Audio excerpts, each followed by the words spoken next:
દિવસોથી આ જ સ્થિતિની અંદર રહી રહ્યા છે। જો કે હવે એનડીઆરએફની સાથે આર્મીની ટીમ પણ તે લોકોના રેસ્ક્યુમાં જોડાયેલી છે। તો રાજ્યમાં પૂરના પાણીએ તબાહી વરસાવેલી છે। ઉત્તર ગુજરાતમાં પૂરના પાણીએ કુલ 58 લોકોના જીવ લઈ લીધા છે, જેમાંથી 17 લોકો તો એકલા ડીસાના થરા તાલુકાના ખારિયારૂણી ગામના જ છે। અહીં એક સાથે 17 લાશ મળતા હાહાકાર મચી ગયો છે, જેમાંથી એક જ પરિવારના 14 સભ્યો છે, જ્યારે કે 1089 પશુઓના મોત થયા છે। બનાસકાંઠામાંથી 22,000 લોકોને સ્થળાંતરિત કરવામાં આવ્યા છે, જ્યારે કે પાટણમાંથી 30 લોકોને રેસ્ક્યુ કરાયા છે। પૂરગ્રસ્ત વિસ્તારોમાં આર્મીની 5 કોલમ, એસડીઆરએફની 11 ટીમ, એનડીઆરએફની 18 ટીમો કાર્યરત છે। બનાસકાંઠા અને પાટણના 478 ગામોનો વીજ પુરવઠો પણ ખોરવાયેલો છે। એનડીઆરએફ અને એસડીઆરએફની ટીમે અત્યાર સુધીમાં 1930 લોકોને બચાવ્યા છે, તો 5818 લોકોને ઘરે પરત મોકલી દેવાયા છે। આ સાથે જ 10 ચોપર પણ બચાવ કામગીરીમાં વ્યસ્ત છે।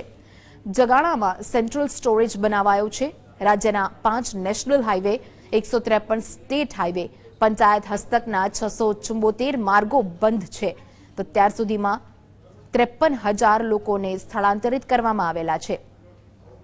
બનાસકાંઠામાં 6 લાખ ફૂડ પેકેટ્સ વહેંચાયા છે। ત્યારે ઉલ્લેખનીય છે કે ગુજરાતમાં મોસમનો કુલ 69% લોકો છે તેનું જનજીવન અસ્તવ્યસ્ત થઈ ગયું અને હાલ અમે બનાસ નદીમાં જ પ્રવાસ કરી રહ્યા છે। આપ જીએસટીવીના માધ્યમથી જોઈ શકો છો, આ બનાસ નદી જે બંને કાંઠે ગાંડી તૂર થઈ હતી અને લોકો છે તે પોતાના ઘર જીવન ખોઈ બેઠા, પોતાના જાનમાલ ખોઈ બેઠા અને પોતાનું જે કંઈ જીવનની મૂડી હતા તે ખોઈ બેઠા છે અને હાલ નિરાશ થઈ ગયા છે। એવા લોકો જે 3 દિવસથી ખાધું નથી, પીધું નથી અને જે લોકો હાલ મદદ પોકારી રહ્યા છે, હાલ તે લોકોને મળવા આપણે જઈ રહ્યા છે, તે લોકોને રેસ્ક્યુથી બચાવવા આપણે જઈ રહ્યા છે અને આપણી સાથે દેશના જવાનો છે।